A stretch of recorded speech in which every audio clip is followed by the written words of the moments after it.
Today's lecture, as you can see up there, is entitled Media, Race, and Black Power in Popular Memory.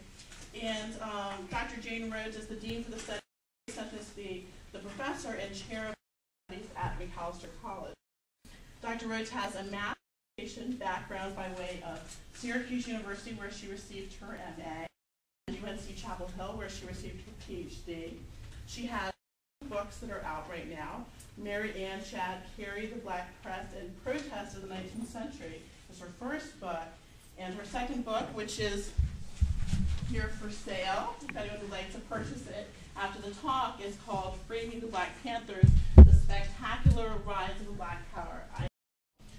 Dr. Rhodes, recipient of a number of awards, including Best Dissertation Award, JMC, the Mass Communication History, book also from AJMC, a Presidential Fellowship from the University of Colorado, and a Ford Foundation Fellowship. On note, Dr. Rhodes was my advisor, there, oh no, it was taken, I'm sorry. And she continues to be my mentor and my friend. And I wanted her to know that I believe, and as all of our students, students in her book today, see that her principle, thoughtful scholarship is indeed a model for myself and for scholars here, my young buddies here. She mentored me firmly and generously, and I don't see any contradiction in terms. I think that the generosity are indeed kind of the very cornerstone of who Jane is as a scholar and a teacher and mentor, that she has and continues to expect me to be a rigorous, ethical, and inquisitive scholar, and I strive to live up to that. So with that, I want to thank Jane Rhodes for being here and welcome her to give her talk.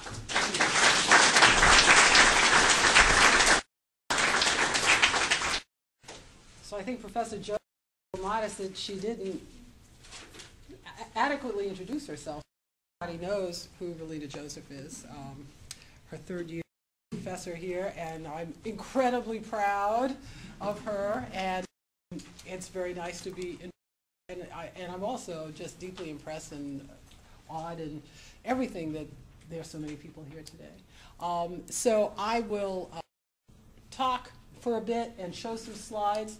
I'm still on the learning curve with PowerPoint, so you know, I think most of the slides work here, but there may be a couple here that could have been better. But so bear with me on that.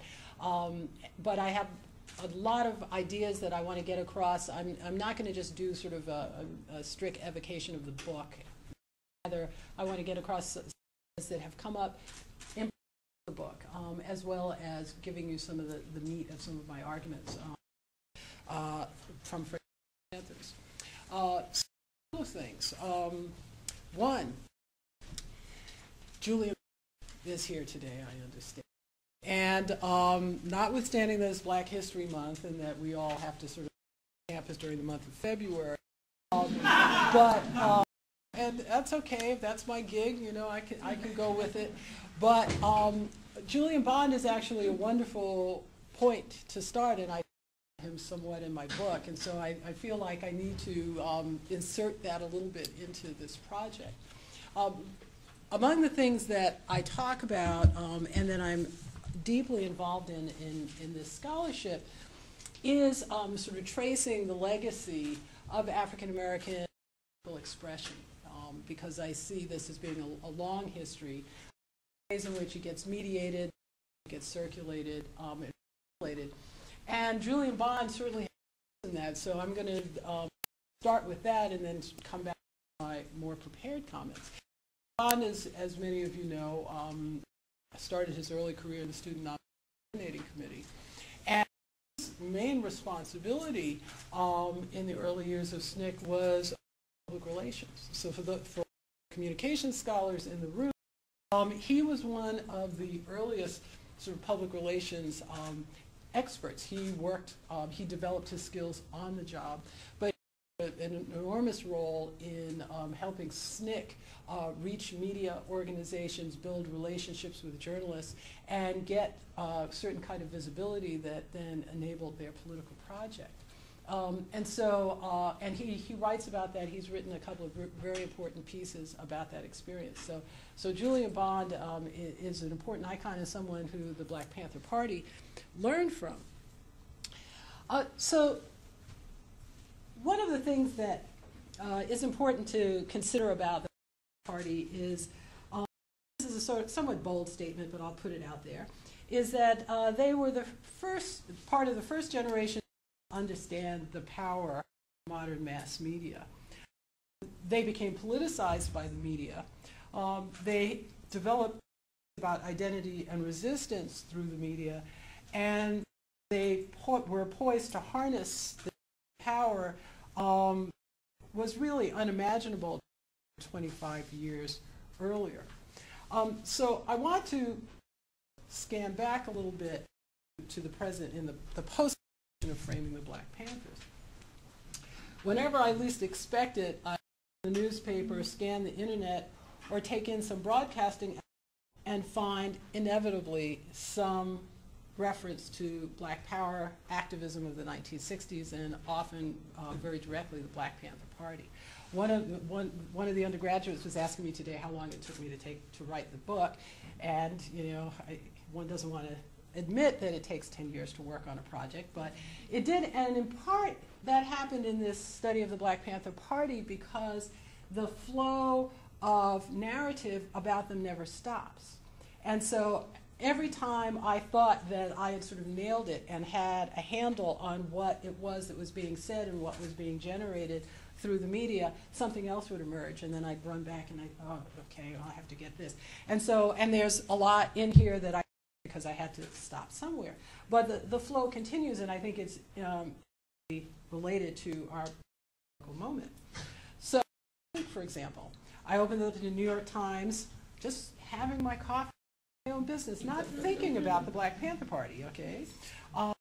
And there's an article that was redolent of the historical characteristics of the Black Panthers. The headline read, quote, "Accused of shooting Chicago police officer is to surrender," close quote. And the dateline was Chicago, and the opening lead of said, "A man who the authorities say was a Black Panther who shot a police officer almost 40 years ago will return here from Canada where he fled to face trial." So that's the lead sentence. Now that the man, Joseph, denied any association with the Black Panther several paragraphs down, that the Black Panther Party was clearly insignificant to this story was readily evident. But nevertheless, that the Black Panther what gets invoked, expressed in the article. What struck me then and during the more than 10 years that I've worked on this project is that the presence or involvement with the Black Panther is often irrelevant. Okay? Rather, they operate as signifiers for the 1960s. They are signifiers for violent Black mass. They're signifiers for radical Black politics, and they get used in that way. So tagging this defendant with an alleged association with the Black Panther Party was strategically useful for the prosecutors who were looking to convict someone for the crime of killing a police officer. Now, I have no way of knowing whether this person is innocent or guilty, but rather it's the rhetorical strategy that was used by the prosecution that interests me. Denying a connection with the Black Panthers was equally important for the defendant. Okay, no, I don't have anything to do with them, right? One of the things that we see is that even though this group, who was founded in 1966 and hasn't existed really since the late 1970s, still is incredibly salient in the courtroom and in contemporary political discourse, right? And so that is one of the things that I found so fascinating about the Black Panthers. Why? Why do we care? Why are they still so much a part of public discourse? Indeed, the citing of the Black Panther Party is so common, so thoroughly embedded with particular meanings. In some instances, it's almost ubiquitous that we don't notice it. We take for granted, as does the media, everyone knows who they are and that they don't need explanation, right? This is an organization that was founded in 1960 and lasted for a little over a decade before sliding into obscurity, but certainly to period of, what should I call it? I don't have a word written here on the paper. Went into its heyday period between 1968 and about 1992. During about 7 years, there was a thriving network of chapters across the country with some people count as many as 10,000 members nationwide and hundreds more supporting the globe. A combination of government counter operations, internal feuding and dissension, and the waning of radical social politics spelled the end of the by about 1980. Yet they continue to have a powerful and enduring presence in politics. So the goal was in part to discover what was the case. What was the overarching need and fear we have in the American psyche for such as the Black Panther Party? Simultaneously, to interrogate the mechanisms that put this in place, and central to this was the media. I'm concerned with these questions because they are integral components of this, not merely as vehicles of information, but as technologies of memory. They are what make memory possible, and they are the sources from which we draw history and memory. They produce iconography, they produce messages, images, they produce rhetoric, form, shape, and form popular memory. And so really these processes and projects are inextricable. And this in particular about memory, because I wanted to sort of plumb some of this, particularly memories, a historical narrative that would easily be erased by dominant historical projects. For a moment, bear with me, I'm not going to the Panthers. I'd like to use another example by the great Haitian anthropologist and historian Michel Rouftrui, because he has this wonderful model, and perhaps read his book, The Power of History, about how silences and erasure obscure all but dominant narratives. And in this case, he talks about the Haitian Revolution. We'll see the connection in a minute. So Triot talks about the fact that the Haitian Revolution in the late 17th, the prevailing among Europeans was that enslaved Africans could not envision freedom. Okay, this is the primary assumption. As any of you who've seen slavery in the slave trade know, that the prevailing ideology and rationale for racial slavery was that, that Africans were fundamentally suited for this, and that they would rebel because they didn't know what it was like to be free. The Haitian Revolution entered the peculiar character of being unthinkable, even as it happened. It challenged the very framework within which proponents had examined colonialism and slavery in the Americas. And I think that's really crucial. The Haitian Revolution, for those of you who don't know that history, and I'm sure you all do, was an uprising in 1990 of the slave population, in which they essentially forced the surrender of the something that the French were not really willing to talk about or acknowledge for many generations. In the case of the history of the Haitian Revolution, the chain of events was recast by participants and observers to fit a world of possibility, in particular to fit Westerners' worldview. This was done with both erasure and trivializing the event and its meaning. And so what Triot does is sort of trace the geography and to show the ways in which the French actually pretended that it didn't happen, or said that it really wasn't such a big deal.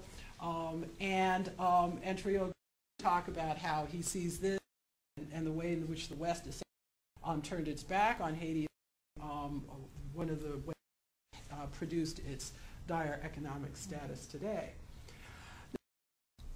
What this has to do with the Panther Party is that I would argue that this was the legacy of the prevailing memory in which the Black Panther Party rebelled. They were deeply invested in making the unthinkable visible. rather than seeing it erased. They were invested in making the basically radical black resistance legible. They used the possibility of rebellion as both an organizing and also as a rhetorical device. Their very presence as this entity underscored that there was something fundamentally wrong with the system of American society and culture and politics. And they were also intent in shaping the memory of that moment. One other example that I'll turn to very quickly is that of Ralph Ellison, because I think we could also sort of see the ways in which he thinks about these questions of erasure and invisibility. In his introduction to Invisible Man, he noted the contradiction between the hypervisibility of African American men and the way in which American culture renders them invisible. And that simultaneity, for those of you who've studied that text, is really at the core of it. Ellison's novel portrays how African American men are captured within conceptualization of hypersexuality, lack of moral character, impulsiveness, a penchant towards violence. And at the same time, he says, quote, most whites feigned moral blindness towards this predicament. They acted like they didn't see and they weren't there. So blackness is both hypervisible, whiteness is invisible. Black subjects are always watched, white subjects rarely are. And again, this is the condition, the circumstance that I think informs the kinds of mediated politics that so drove the Black Panther Party and the people who were creating their media representations. Finally, one other sort of marker, and then I'll show you some pictures, that I think is really crucial here, is that I see this dialogic going on in how the Panthers and those that are sort of constructing them as media subjects engage and how they respond to the past, how the Black Panthers constructed themselves and how they're remembered. And I use Avery Gordon's very important book, Ghostly Matters, as a really important model, and we talked about this in Relina's Black Cultural Politics graduate seminar today, this notion of a sort of a haunting or a ghostly presence, which it seems to me is very much the key to what the Black Panthers triggered.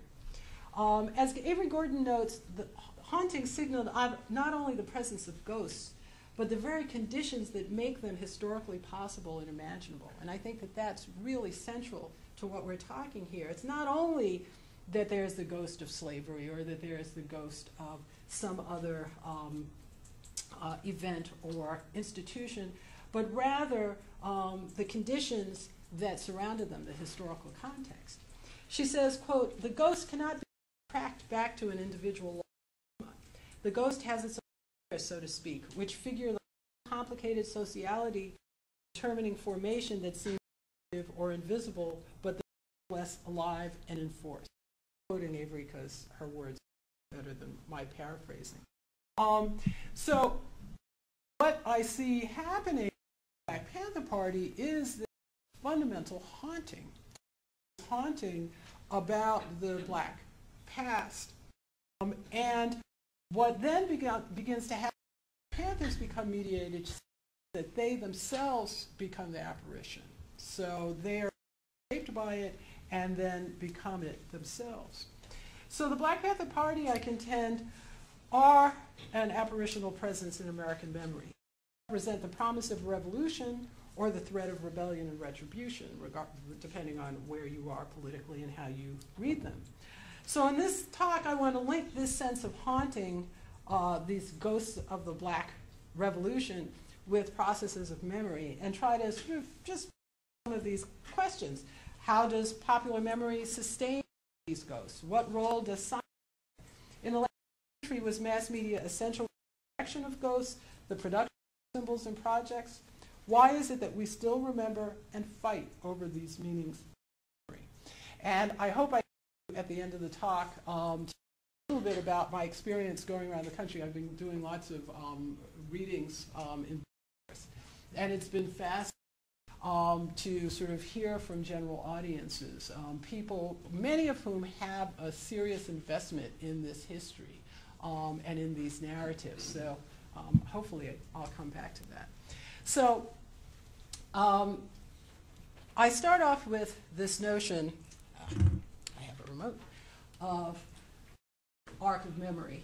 And I use this notion of arc of memory to talk about the kind of perspectives and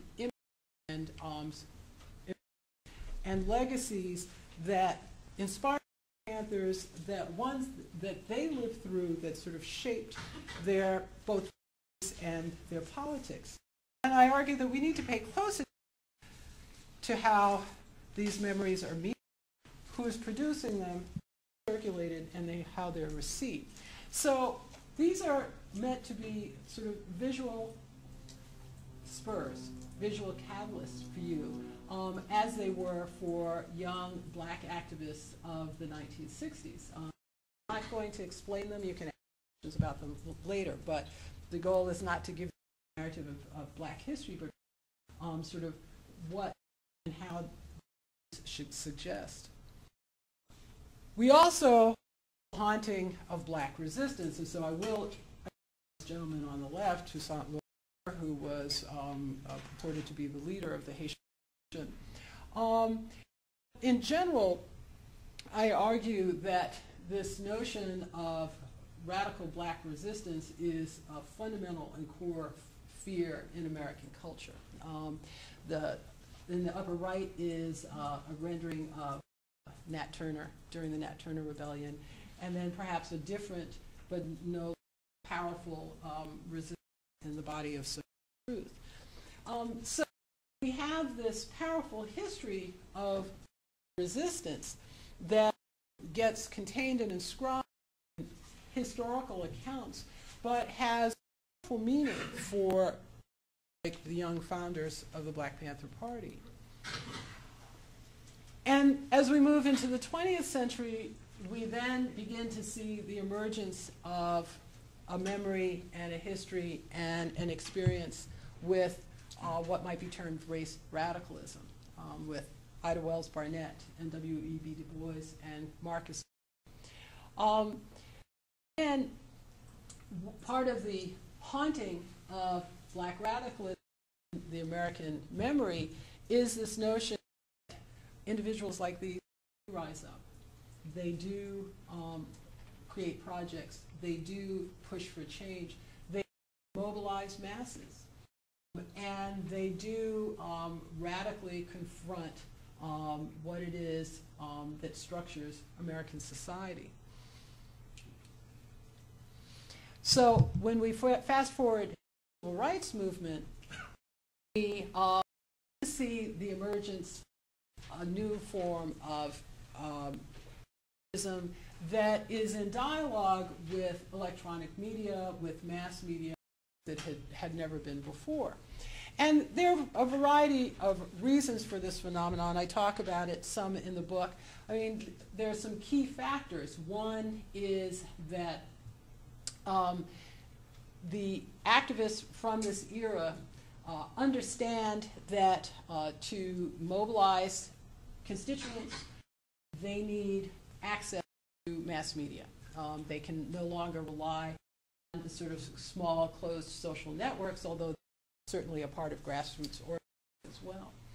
Also, in many other media events, for example, the murder of Emmett Till in 1995, which was widespread in its coverage, the mass media served to open up a window, served to focus a lens on certain selected instances of racial injustice and violence. And so it was a useful strategy. That was a useful project. The gentleman that doesn't need to testify, but what's useful about him is that he becomes out of the strategic move on the part of his organizers to place him up front. But he really craved media spotlight as well. I talk in the book about the fact that King was extraordinarily frustrated because the news media would cover him. They would cover his speeches. They wouldn't give him, they would not to get, shows. He tried to get his own radio show. And the news media was ultimately not willing in the 60s to allow him that kind of platform. So, this photograph here I thought is very useful for us to see the ways in which his iconography is completely mediated. The media is selecting what they deliver to public audiences. He has to speak to these microphones. They're the ones that have access to audiences. And in fact, this book, which was his first strike, precisely because he had no other authentic and independent access to media, so he decided he was going to do a book instead. And he finally found a publisher that was willing to publish the book so that he could tell the story of the Montgomery bus boycott. And then we have the other sort of iconic event of the March on Washington.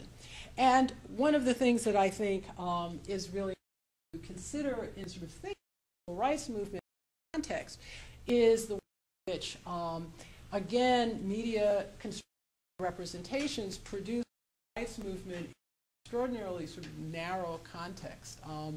King becomes the one key figure in the March on Washington, and so all of the other people like Bayard Rustin and A. Philip Randolph and all of the other organizers that are part of it are sort of left to the margins.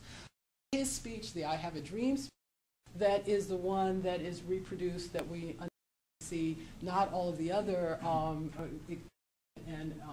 progressive and radical speeches that we make at this moment. So the narrative of King, the narrative of the 1963 March on Washington, have been successful in attracting media attention, but at the same time, they've suffered from this project of framing, which is going to become particularly acute in the case of groups like the Black Panther Party. So then shift a bit to talk about the emergence of Black power. Who knows individuals on the right? Robert F. Williams, and his wife Mabel Williams. So I guess I need to tell the story of the Williams. If you had all resoundingly said Robert Williams, I was just going to go on with the slides. But I'll have to stop for a moment because at precisely the during which beginning to see the rise of a particularly inflected civil rights movement becoming media savvy, we have another form of the civil rights. Robert F. Williams was chairman of the Monroe, North Carolina NAACP in the late 1950s. And Robert Williams became intensely radicalized by an incident in which an African American had been raped and brutally abused by a group of white men. And when he went to the police, when he and a delegation from the NAACP went to the police to confront this incident, he was buffed. The courts exonerated these men, as was often the case.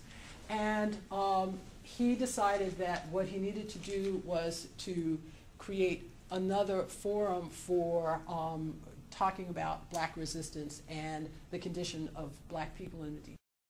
And so there were two things that happened. One, Robert Williams that it was entirely responsible for African Americans to arm themselves to protect themselves and their families against violence.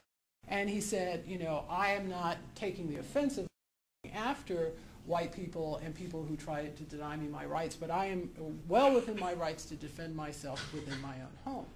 And so he essentially, in a sort of rhetorical sense, took up the gun. And he became on for later activists, including the party. He wrote a book. To fast forward the story, he eventually went into exile. And he published this newsletter, The Crusader, which was an important sort of radical text And I'm not sure if you can read the text there. This is one of those things on PowerPoint. I'm still trying to figure out how to get things big enough. But he published these in 1964. And the one on the left, the headline is The Potential of a Minority. And he uses artwork and an iconography. There's the body of a black person, a Trojan helmet on, and it says, American Pursuit, I think is what that says.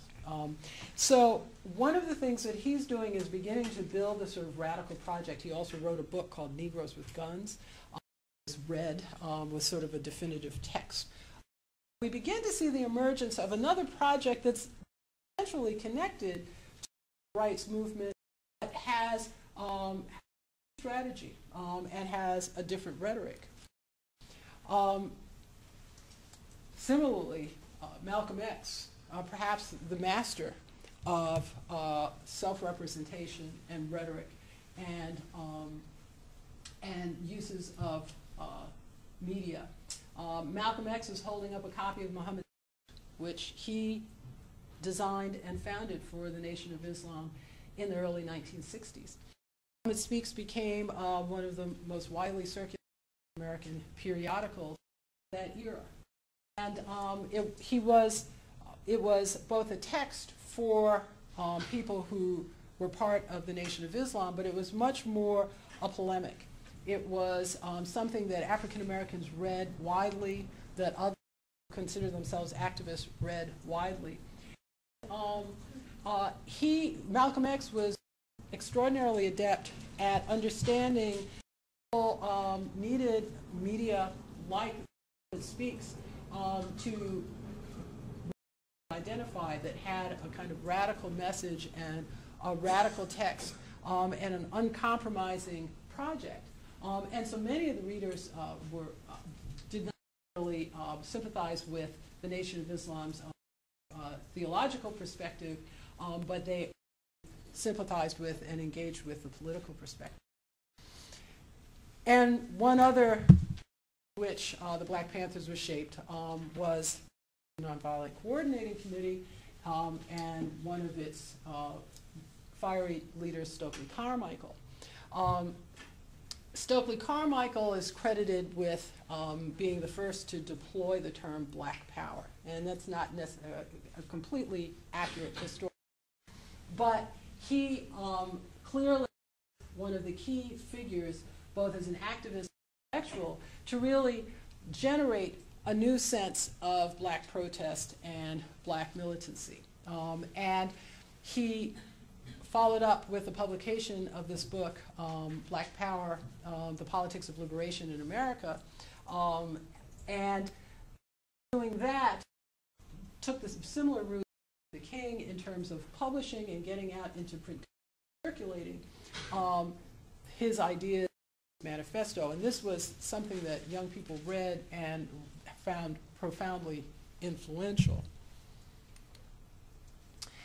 So young black people might have been reading the Muhammad Speaks, or they might have been reading the Black Power book by Michael. But mainstream America knew little about the deployment of black power, what they read in newspapers or saw on television. And I in part put this slide. This is, I think, is a really important photograph. This is the rally in Greenville, North Carolina in June 1966, when Stokely Carmichael has been jailed for the umpteenth millionth time. He's been brutalized. He's come out of jail, and he's being greeted by a group of SNCC who have been engaged in voter registration drives in Greenville. And he utters the sense of frustration and disengagement with the civil rights movement when he said, we ain't going to take it anymore, what we want is black power. And he started power, black power, black power, and there was a nighttime rally. As you can. What's important here along the bottom, it's all journalists. Okay? So one of the key elements is that it was strategic and it was intensely mediated. You can see a reporter holding up a microphone. He's holding a microphone. Why else would there be lights? right? If there weren't photographers, we wouldn't have recording of this if there wasn't a photographer named Bob Fitch who took the photograph and then to the wire service in the country. One of the things that we see is circulation of these ideas. What we have to be concerned about is how they're distributed. So the other component of this is to think about how mass media has been functioning up until this moment.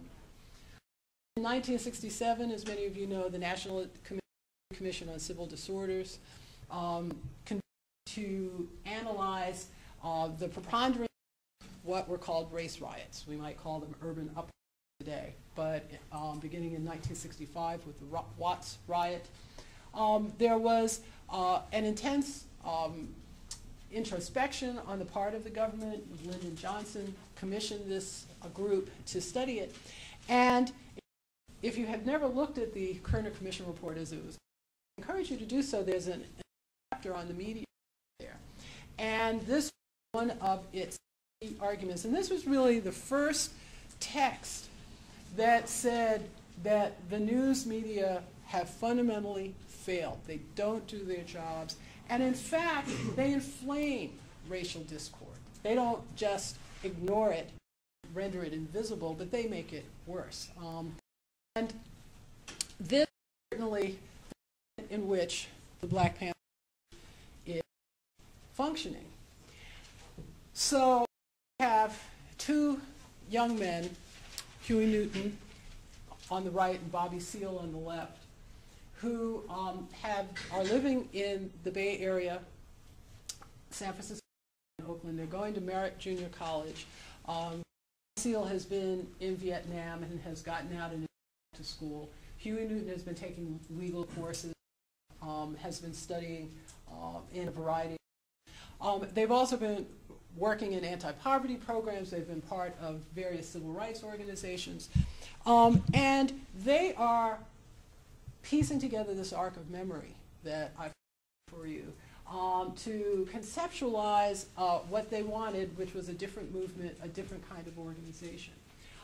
They wanted a movement that was to the issues of the underclass, urban communities. They wanted an organization that was going to speak to the particularities of economic disenfranchisement, of ghettoization, of urban renewal, the kinds of things that they were experiencing in Oakland. They borrowed from a range of, so this was the kind of iconography that they began to produce in early, outside of an early flyer, used with the always emblematic fist. Now they appropriated their iconography, actually, the snarling black cat, from SNCC. In fact, the Black Panther Party originated in Lowndes County, Alabama, as a project of the voter registration.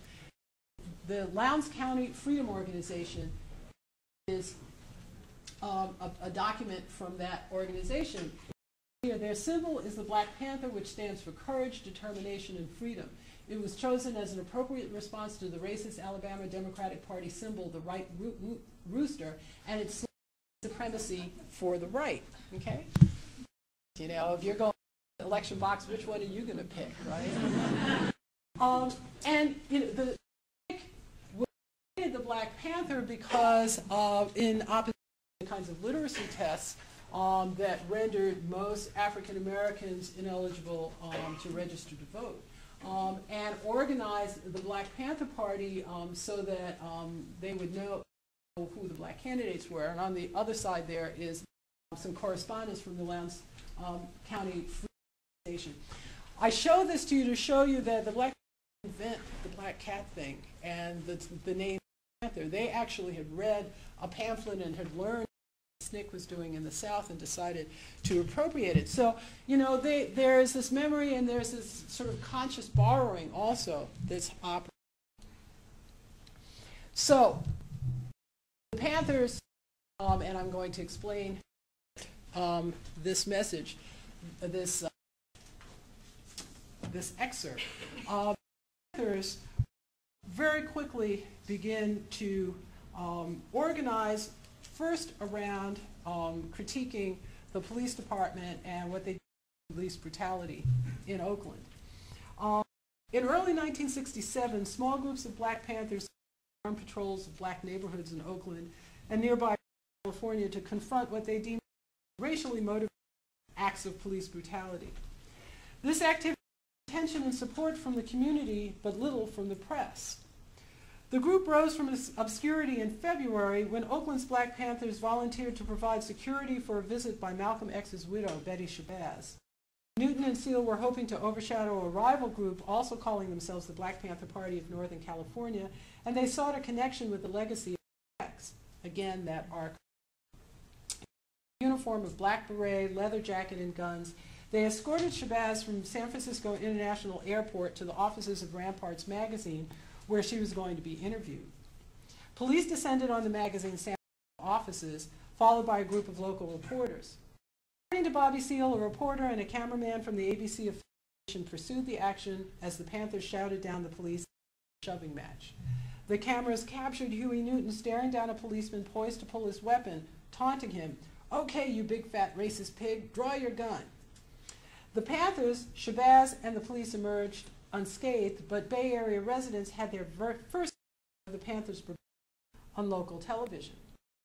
The print media to report on the Panthers' early activities until April 1967, when the San Francisco Chronicle and Examiner put them on page 1. The headline was, "It's all legal, Oakland's Black Panthers wear guns, talk revolution," sought to tell local readers about this new threatening organization that was capturing the public imagination. In this news account, the Black Panthers were described as, quote, stars of a movie melodrama, and a theme that would follow the group throughout its life. The writer was captivated by Newton's physicalness and the patriotic uniform. He was struck by the way guns were deployed as a central part of their image. And here's the photograph that illustrated the article. Quote, "The melodrama is real, the guns are real, the two young men are real revolutionaries." The article also confirmed the suspicions that the Black Panthers were blatantly anti-white and outlined parts of their 10-point platform, their indictment of police occupation of black neighborhoods, in addition to black participation in the Vietnam War. Why and how the Panthers armed themselves was a crucial focus. The reporter noted that not much can be done with guns under California law, which allowed their public display. The accompanying photograph, this one, perhaps the first to appear in a major paper, showed Seale and Newton outside the group's Oakland headquarters, both confident and defiant in military attire, with Newton brandishing a shotgun. The caption read, "They make no bones about being anti-white or about being revolutionaries." Hence, the Panthers were framed as a threatening entity to be feared, particularly by whites. Although their platform was indistinct, what they did was not. These visual and verbal images tapped into white Americans' primal fears of black male sexuality, black American violence, and the potential of an all-out race war. The figure of the black male out of control was, in this case, a cultural nightmare, and subsequent media coverage would continue in this manner. So they are interested. Now, immediately, it's apparent that posing for this photo. So the Panthers were not victims of representation, rather they were architects of this representation, and it was intensely deliberate. So I'll skip ahead because time for a question and answer. The Black Panthers, argue, are also because of which they engage in self-representation. They produce an enormous array of print culture. These are just a few of many examples. The Black Panther newspaper being one of the crucial devices for disseminating ideas. If any of you lived through that area, you probably, and were in college, in an urban community or anywhere, you probably saw the Black Panther newspaper. Hard to see. And this was really essential for their efforts at self-representation. That quote that I showed you earlier, Bobby Seale said after they started their protests, start calling us thugs and hoodlums. And they understood that they had to have a discourse produced to reflect with and thwart the kinds of popular media depictions that emerged. Also, iconography and art were central projects. These are both graphics, the graphic on the front page of the Black Panther newspaper and this one, by main artist for the Black Panther, Henry Douglas. And I think really showed the degree of self-consciousness and intent on the Black Panthers to produce a visual environment in which their project clearly self-evident. And let me just share with you a little bit about Douglas. Douglas had been a college student at San Francisco City College. He met Huey Newton and Bobby Seale and later Eldridge, and started off helping them design their newspaper. He was awarded Minister of Culture of the Black Panther, and he called his work revolutionary art to define visual ethics. He invented much of the paper's iconography, the images of exaggerated Panther warriors with massive armament, the grotesque police and government officials like the ones you see here. He developed a bootlickers gallery that showed assimilated state before symbols of power, and he used to, anybody that they considered to be Tom way into the bootlickers gallery, and also the ever Black Fist. Douglas fashioned himself as a cultural soldier whose products were a tool for liberation.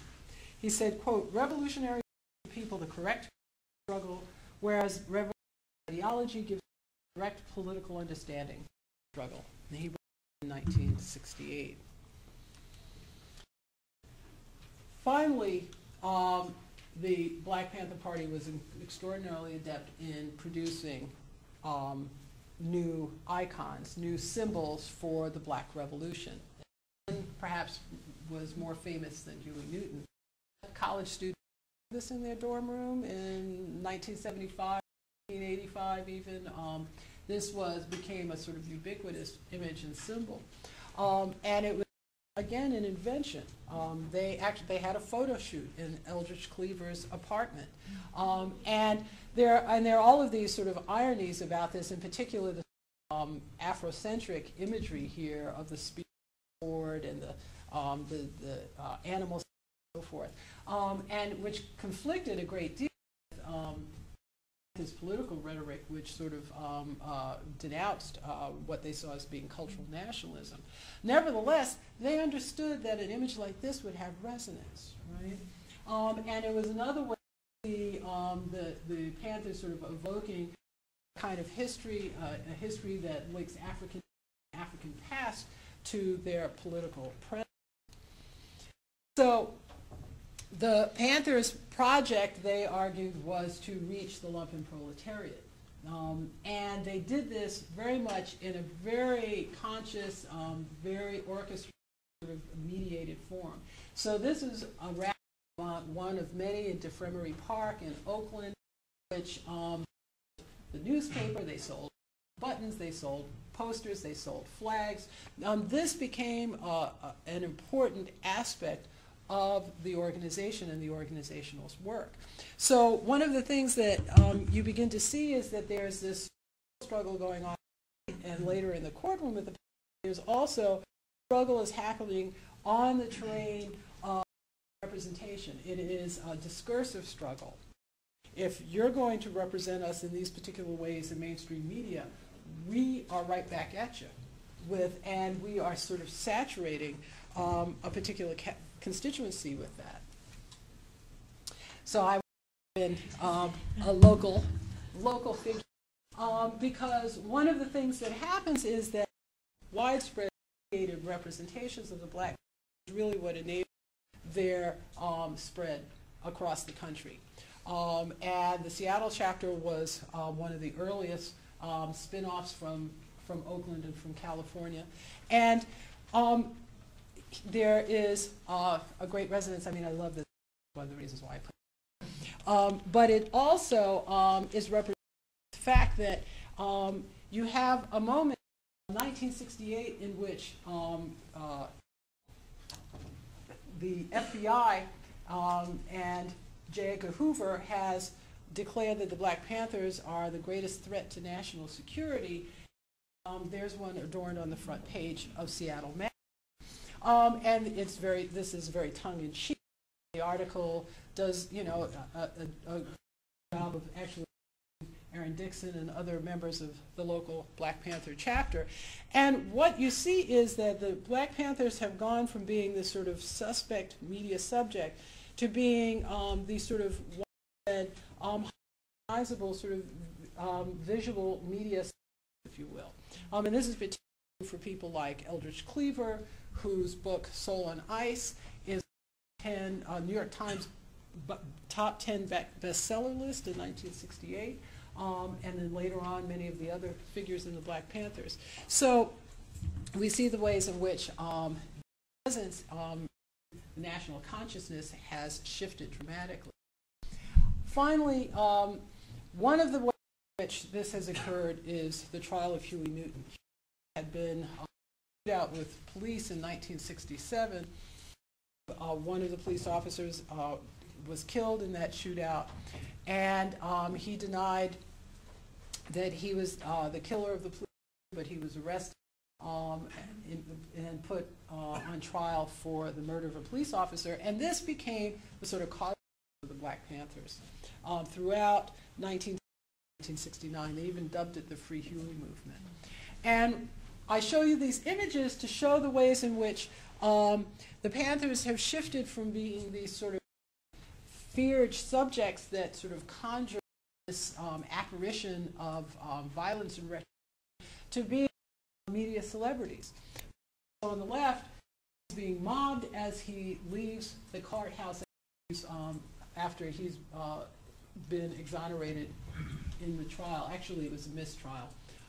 And so he's released after being in prison for and then on the right, a few hours later, he has he calls a news conference in his attorney's office, and he's flanked by attorneys. And again, he's mobbed by, can't get enough of Huey Newton, right? And so, what does that mean? We can sort of theorize about the ways in which the media perhaps is participating in a certain commodification and containment of the Black Panthers. There's also a way in which they have been extraordinarily in manipulating media and attracting this attention. So, shifting arcs of memory. If the Black Panthers are looking back to Martin Luther King and Malcolm X, and perhaps before that Marcus Garvey and other kinds of icons, they're looking back to the legacy of slavery. They began to produce realizing products. One is around the death of Bobby Hutton, who was the youngest founding member of the Black Panthers. He was only 17 when he was killed out in 1980. And what you begin to see are these enormous memorials that the Black Panthers produce because they want to keep him alive in collective memory as a martyr, as a victim of and as a victim of white supremacy. And so this is just one of a number of efforts to memorialize. There's a Bobby Hutton Park in Oakland, California today, and there are lots of others to him.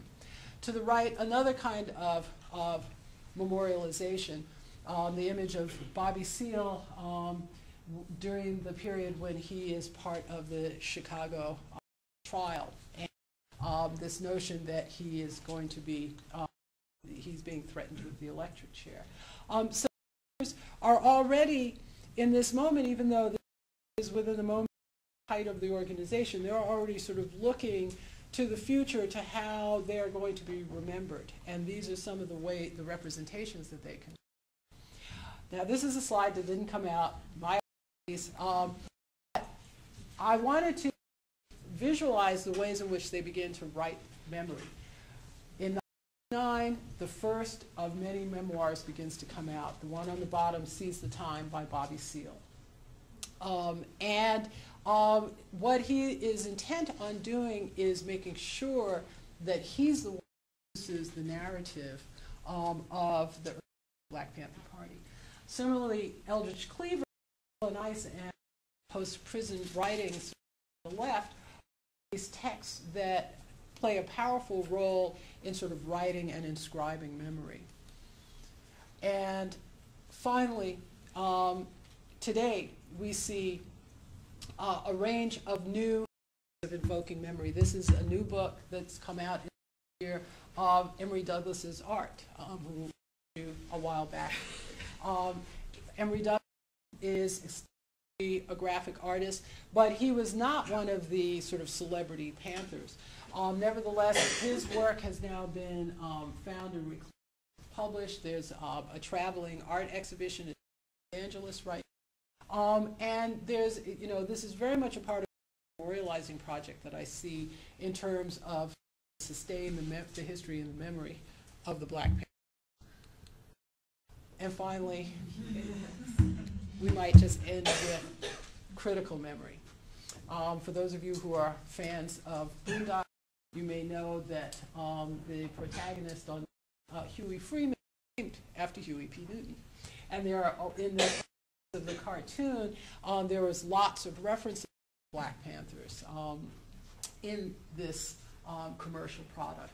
And the juxtapositioning the memories of the 60s as embodied in Huey Freeman with his younger brother Riley, who is emblematic of the hip-hop generation, right? Somebody who doesn't have that kind of consciousness. And so there's a way in which, I'm going to wrap up here, in which we see popular memory and sort of collective memory within all of these different communities continuing to move along and to make sure that the memory of the Black Panther Party doesn't die. So I'll stop there. Thank you.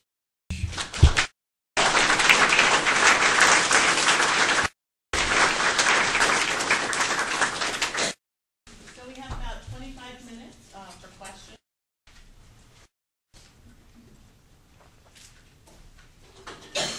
I've stunned you all into silence.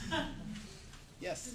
You said if there was time at the end, you might talk about traveling throughout the country.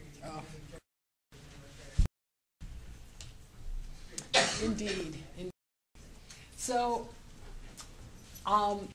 station of the memory of the Black Panthers is still really powerful. And I knew this when I was working on the book, from interviewing people and from talking to people.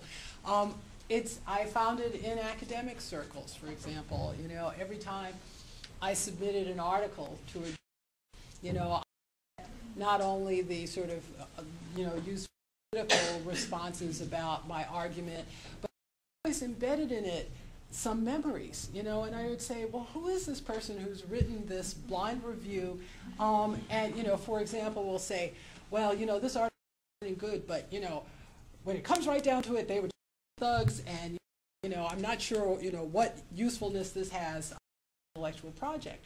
And so I gathered all as data, this is all, ripe data for my project, because again, the memory was just so resonant.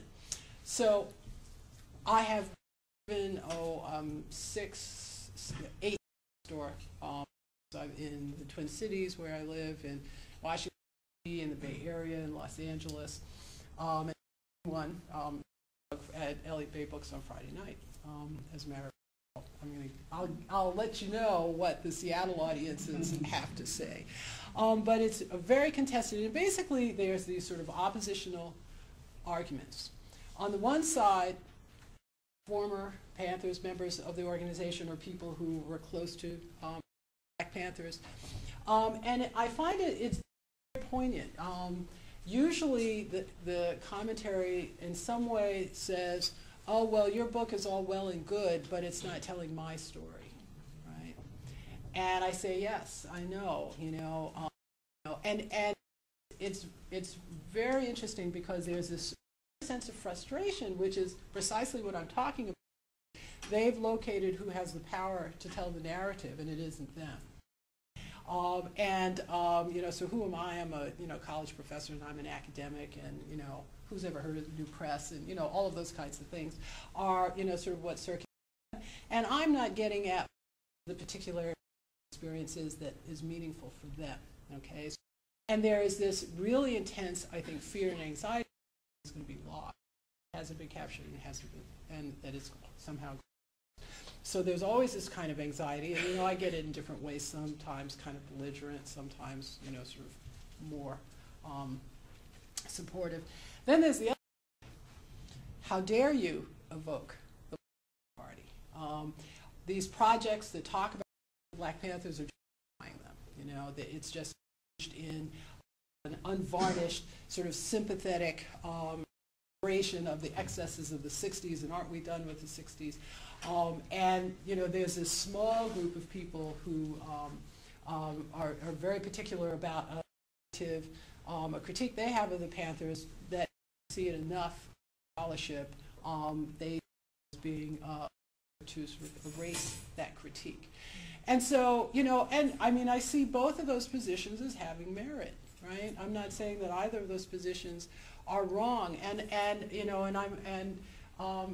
but I think it's very interesting because it comes up all the time. It's inevitable. People feel really strongly about it, and so this notion that the 60s has died, I think, is a mythology that has been sort of promulgated because it's very much alive in the minds and the experiences of those people.